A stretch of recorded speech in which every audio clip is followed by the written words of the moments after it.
कोल्हापूर जिल्ह्यातील 5 मतदारसंघातील एकूण 44 मतदान केंद्रांवरील ईव्हीएमची तपासणी आणि पडताळणी होण्याची शक्यता आहे. महाविकास आघाडीतील 5 उमेदवारांच्या वतीनं जिल्हा प्रशासनाकडे तशी लेखी मागणी करण्यात आली आहे.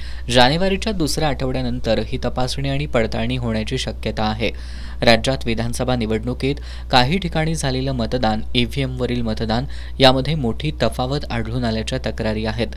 या तक्रारींच्या अनुषंगानं निवडणूक आयोगानं ईव्हीएम तपासणी आणि पडताळणीच्या मागणीसाठी अर्ज करण्यास 29 नोव्हेंबरपर्यंत मुदत दिली होती.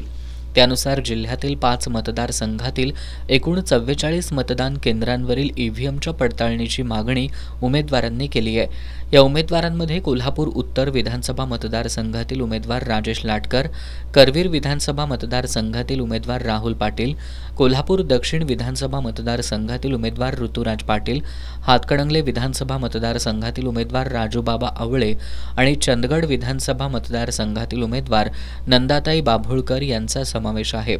दरम्यान दाखल अर्ज निवडणूक आयोगाला पाठवले जाणार असून ईव्हीएमबाबत इलेक्शन पिटिशन कालावधी संपल्यानंतर आयोग अर्जांना मान्यता देईल. त्यानंतर त्याचं वेळापत्रक तयार करून त्यानुसार संबंधित निवडणूक निर्णय अधिकारी आणि कंपनीचे अभियंते यांच्या उपस्थितीत पडताळणी होईल. ईव्हीएम तपासणी आणि पडताळणीसाठी निवडणूक आयोगानं शुल्क निश्चित केलंय.